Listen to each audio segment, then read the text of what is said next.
What's up, my people? Mikey Proto checking in. I'm going to play a little book on the TV. Let's see if you people this.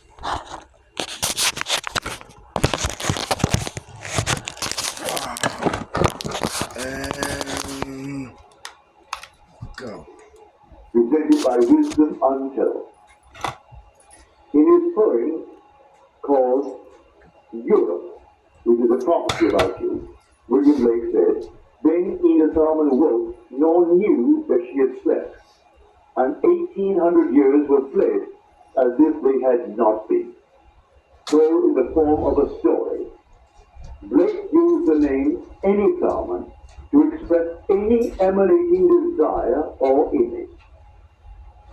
Any Harmon is the emanation of Lot, who, in the story, has the similitude of the Lord and all imagination entering into his image. His inner Harmon. Lot brings it into reality. And when he awoke, he knew not that he had slept, yet 1800 years had fled. In my case, 1959 years had fled, as though they had not been. And I had no idea I had entered into an image called Neville and made it real. But I, all imagination, so loved the shadow I had cast, I entered into it and made it alive. To those in immortality, I seem to be as one sleeping on a couch of gold. But to myself, I was a wanderer. Although lost in dreary night, I kept the divine vision in time of trouble. I kept on dreaming I was Neville until I awoke, not knowing I had slept. Yet 1959 years had fled, as though they had not been. Blake tells us that in the beginning we were all united with God in a death like his. Then we heard the story and entered into our shadows. Now a shadow is a representation, either in painting or drama, in distinction from the reality portrayed. Paul recognized the shadow when he asked the Galatians, "Who has bewitched you, before whose eyes Jesus Christ was publicly portrayed as crucified?" Let me ask you only this. Did you receive the Spirit by works of the law or by hearing with faith? Are you so foolish? Having begun with the Spirit, are you now ending with the flesh? By seeing Jesus Christ as someone on the outside. Having heard the story of Jesus Christ, you are called upon to enter into it as the central character and remain there until the story externalizes itself. God destined us in love to be his Son, through Jesus Christ, according to the purpose of his will. Falling in love with his image, God entered it and became his Son. Having declared what he was going to do, God does it through his pattern called Jesus Christ. Knowing what you want, when you conceive a thing that implies you have it, that objective becomes the pattern for your desire to unfold. Jesus Christ is God's pattern. His purpose which he set forth for the fullness of time. Christ is the plan. The image God entered and made so real, he claims he is the image. God's plan has completely unfolded in me. When I awoke, I knew not that I had slept, and 1915 years were fled, as though they had not been. This is true for every child born of woman, for we were all gathered together and united with him in a death like his. Therefore, we shall certainly be united with him in a resurrection like his. Blake, writing in 1794, knew that 1800 years had fled when he, in Zaman, awoke. Blake knew he was the emanation, the shadow God entered and identified himself with. Blake tells us it was the image that awoke, knowing not that she had slept. The emanation is always feminine. Eve came out of Adam. Every desire is feminine, regardless of what it is, be it a house, money, or a new car. Imagination is the male.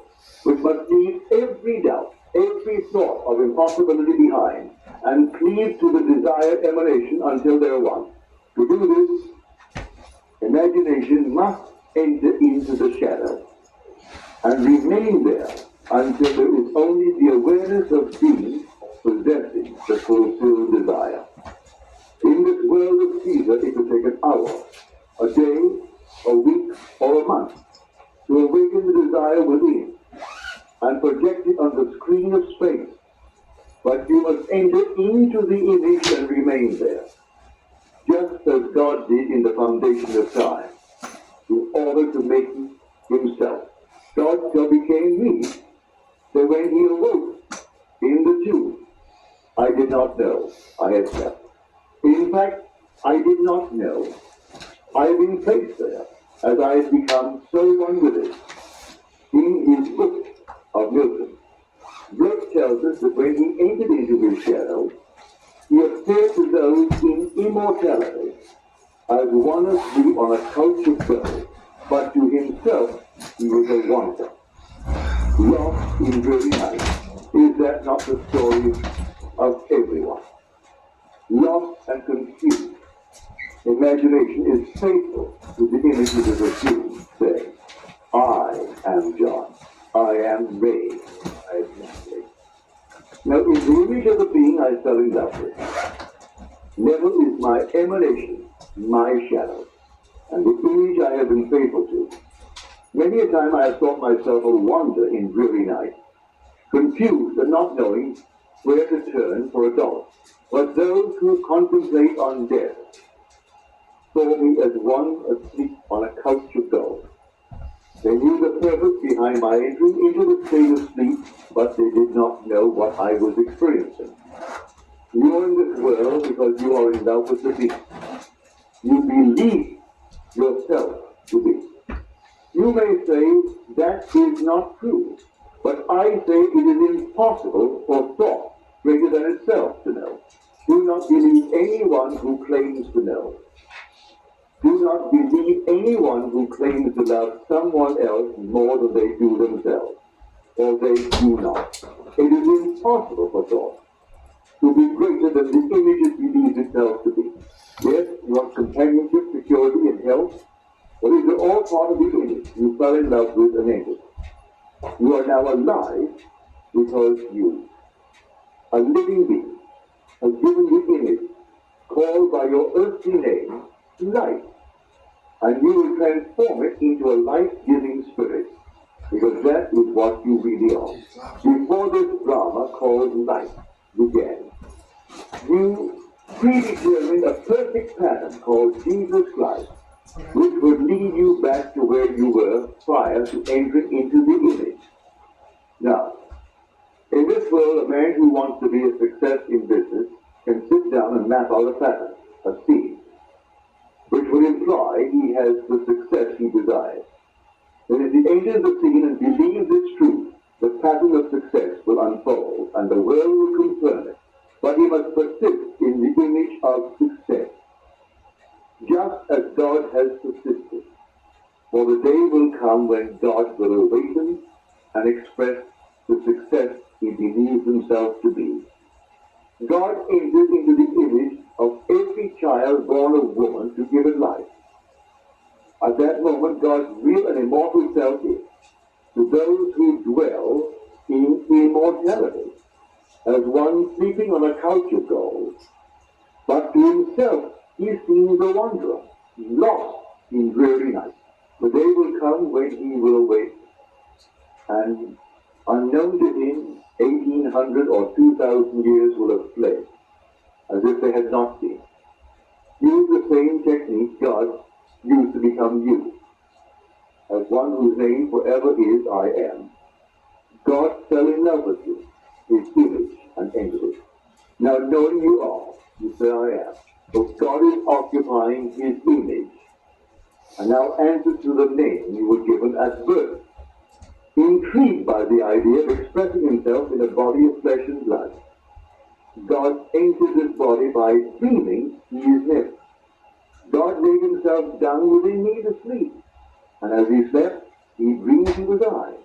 For 1959 years later, when God awoke, I knew not that I slept, and upon reflection, it was as though it had not been. For when God achieved his objective, which was to awake, and was conscious of the fact that he was the one he loved, all time vanished. Before awakening, there are barriers that separate God and his image. But once his objective is achieved, God awakes to the awareness that he and his image are one. This is the story the world celebrates and calls Christmas. Christmas is not the incarnation of God, but the awakening of man as God. Having fallen asleep and entering his image, God made it a living being. In Blake's case, it took 1,800 years. Why does it take 2,000 and another 1,000 years to awaken? It depends upon the degree God is lost in the dream. To what degree are you lost in your dream of success? Your will is your dream pushed out. When you can persuade yourself 100% that you are successful, success is yours, you must become so intense that you completely forget it was only a desire. You must tame the wild new state. You have entered into the spirit, naturalness causes you to forget all that. That is how God became you. Jesus Christ, God's pattern of salvation, begins to unfold as you awake and resurrect from the tomb God entered. Being life itself, God entered you. His shadow, which has no life of its own, and made it alive, entering death's door, his image, God, lay down in the grave of that image, in visions of eternity, presumably. In the Old Testament, the question is asked, rouse thyself, O Lord, awake.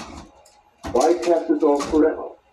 And in the New Testament, the Lord awakens to discover he is one with the image he fell in love with, having fallen in love with being you individually.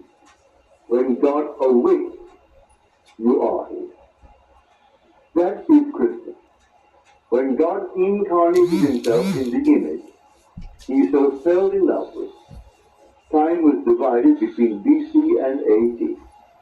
Blake tells us that for him it took 1,800 years for God to move from BC to AD. In my case, it was 1950, 9 years. Each case is different, as we are told, each in his own order. I do not know whether this order was predetermined or not, for the book of Ephesians tells us that he destined us in love to be his Son through Jesus Christ, according to the purpose of his will. The God that dreamed in me is the same God that dreams in you. Was it really an order that I could not have awakened before 1959? I do not know. I only know that was the year in which God awoke to me. Yet I did not know I had fallen asleep in that sky. But when I emerged, the symbolism recorded as revealing the birth of God surrounded me. That was the moment God awoke and was born into a higher region of his being. Having identified himself with the one he loved, that one was raised and born as God. God is in love with his image, his shadow, which, like a reflection on oil or water, is this. Having no life in itself, God so loves his shadow. He enters it and dreams he is it, being the light. Giving spirit, God first animates the shadow, and it becomes solid and real in his world. He walks and talks, knows sorrow and joy, sickness and health, until the dream is complete. Then God awakens a pattern by which he will know he has arrived at the end. This pattern was predetermined. The first segment is to awaken and rise from his sleep of death to be designated Son of God in power. Then he discovers his fatherhood when his son calls him father. A short interval later, he cuts himself in two. This is his sacrifice for this wonderful accomplishment. Fusing with his blood, which he finds at the base of his thigh, God ascends as a fiery serpent. Then the final sanctification comes in the form of a dove, which descends and smothers him with love. For God has now accomplished what he set out to do. You can imitate God while here in this world. If, for example, you desire to be a great artist, acclaimed throughout the country, map out a plan of success, just as God mapped out a plan of fulfillment, which he called Jesus Christ. There are multiple ways to imagine success. Choose a theme which would imply you already have achieved success, and when it unfolds, you will know how it came about. Do this, and you are testing the infinite power that you really are. Having entered the shadow that I conceive myself to be, I walk the earth, wondering where the next dollar is coming from. Yet those in great eternity see me as dreaming on a golden couch. But I am still faithful and keep the divine vision in time of trouble. Then, like a woman in labor who bears its pain after the child is born, the pain is forgotten in the job of fulfillment. So it is when Christmas comes and you, individualized, become God. The same technique God used to make you real can be used to bring your desire into being. Rex said, if the spectator could only enter into the image in his imagination, approaching it on the fiery chariot of contemplative thought. If he could only make a friend and companion of one of these images, he would rise from the grave and meet his Lord in the air. And then he would be happy. God entered into his image, therein giving us life. Being alive, giving spirit. God wants us to just as he is. So he maps out the pattern that through it he may be God. When we completely fulfill his predetermined pattern, the barrier will be torn down and we will be one with infinity. Christmas, as celebrated by the Christian world, is not Christmas. It is not something that takes place on the outside. Christmas consists of a series of events which begin when God awakens within the shadow he enters. Rising, God desires to come out. And since all things are possible to God, he pushes. And a seemingly unbreakable shield falls away and infinite power comes out. The predetermined symbolism must be there. If it isn't, then the vision is an adumbration, indicating nearness. It is a shadow cast before coinciding with the actual vision. These visions are recorded in the four Gospels, of which 3 were written in or about 150 AD. Scholars believe the book of John was written at the end of the 1st century. However, making it possible for it to draw on the source material of all the others. John eliminates the story of a genealogy or virgin birth, but emphasizes the need of rebirth. He doesn't tell you how it is done, but using the word anuthi, he tells you the birth is from above. There are 2 births. The first is from the womb of woman, and the second from the tomb above. And each birth is essential. Also, you must rise in the same manner as Moses raised the serpent in the desert. John claims that God himself became human, saying, in the beginning was the Word, and the Word was with God, and the Word was God. The Word became flesh and dwelled in us. Here we see that God became flesh, as you are, and so I am. So God is incarnated as an animated being, but that is not enough.